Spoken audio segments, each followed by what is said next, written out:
Hi everyone. My first video about Magic the Gathering was really well received, so naturally I'm going to alienate my audience by talking about something completely different this week. Street Fighter II was released in 1989 and helped define the concept of fighting games. Its eventual 16 characters also defined the archetypes of fighting game casts. The easiest way to separate these characters is by their kinds of special moves. The most common are simple input moves, the kind you find in literally every fighting game. There are bigger, harder motions that defined grappler characters, and moves that required mashing for rapid-fire attacks. Finally, there are charge characters. Charge characters have to hold in a certain direction for a set number of frames, then move in the opposite direction to use their special moves. Unlike all the other types of special moves, the player has to wait a set amount of time for the move to, well, charge. But this video isn't about the different kinds of motions or even what effect they have on gameplay. No, I'm here to tell you that the noble charge character is an endangered species.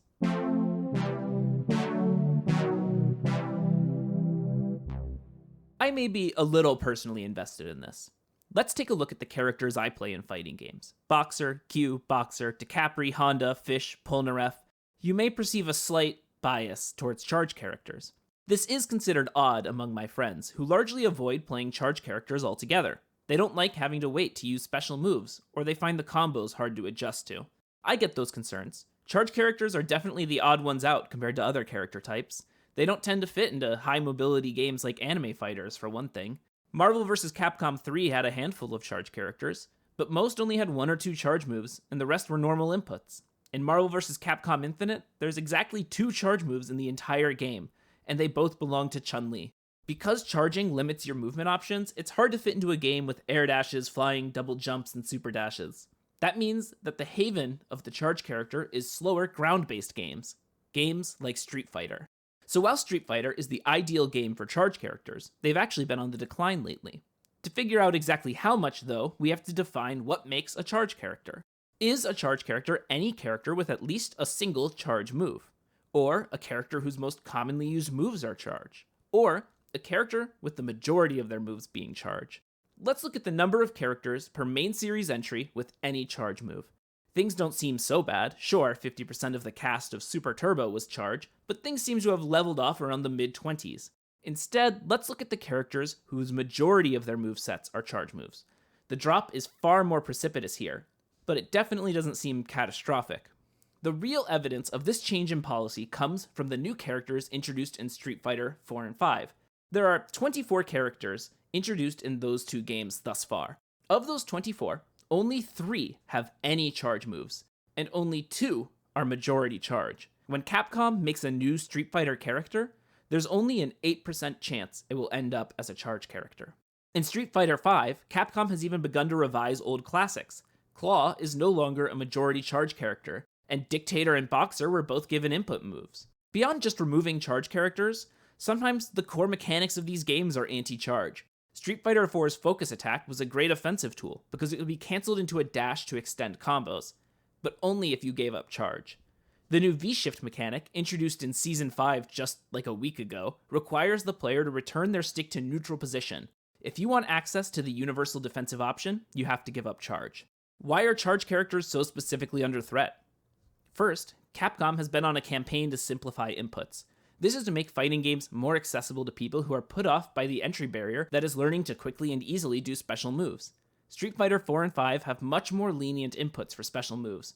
Let's take a look at what counts as a Dragon Punch. In Street Fighter 2, your motions had to be extremely precise, but now you can just sort of get close. They've also tried to innovate in what makes a special move. In Marvel vs. Capcom Infinite, they replaced the Dragon Punch motion altogether with a double down motion. In Street Fighter V, they've added characters like Ed and Falk, who just use button presses instead of traditional inputs. They've even played around with turning mashing moves, like Chun-Li's legs, into regular motions. Charge moves are just another set of inputs that new characters have to learn. Even worse, there's no visual indication when a move is charged, meaning that it can take a long time for new players to adjust to charging. Different characters can have different charge timings too, so that jumping between characters can be frustrating. Another goal of Capcom's has been to simplify combo routes. In Third Strike, it was necessary to use charge partitioning to make certain combos and strategies work. Charge partitioning isn't actually terribly difficult, but it requires you to break up your charge times. This means that, even though you may be used to charging for 44 frames, and you've developed a feel for when your move is ready, You need to intentionally charge for less time to take an action, and then finish the charge later. Charge partitioning opened up charge characters to take more aggressive options and longer combos, at the cost of messing with their well-worn charge timing. After Third Strike, Capcom removed charge partitioning from the game. Charge characters ended up with shorter combos and without an easy way to jump or dash in without losing charge. This has successfully kept down the complexity of charge characters, but at the cost of their utility. Charge combos were always inherently more complex than input combos, as they required stick management and timing in a way that regular motion combos do not. Another reason for the decline of charge characters is their specialized skill set. Charge characters ask you to move and think differently. You have to always keep your timings in mind, and you always want to be charging, which means keeping your stick in down or back even while moving or attacking. This can create a confusing situation where you want to be holding down back while playing a rushdown character. Learning how to play aggressively while still maintaining charge can be one of the most frustrating things about picking up a charge character. Motion characters simply don't have to worry about managing their stick location unless they're actively moving or doing an input.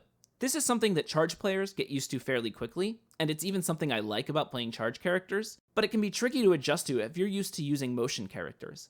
Getting rid of charge moves means simplifying the skill set for new players. It makes it so that the same rules about movement and inputs apply to every character. I'd love to end this video with an impassioned appeal to Capcom to save charge characters, but I know they both will never see this and won't care. And I also sort of understand why they're reluctant to add more charge characters. It probably feels like the design space for them has run dry, and there's not much new you can do with them. The only thing I can do is ask you, the viewer, to give charge characters a try. Requiring moves to charge is a way to balance their power, so in a way, by playing a charge character, you get to play with the strongest moves in the game. It may not seem fun to have to wait to use your special moves, but there is a real joy in getting to know a charge character's timings, and after just a bit of practice, you'll start to intuitively understand when you're ready for certain moves. There's nothing better than down backing on the far side of the screen, knowing there's nothing your opponent can do about it. Give it a try. I promise that with just a bit of practice, you can overcome that unfamiliarity and start to have a lot of fun. Remember, only you can help protect this beautiful endangered species.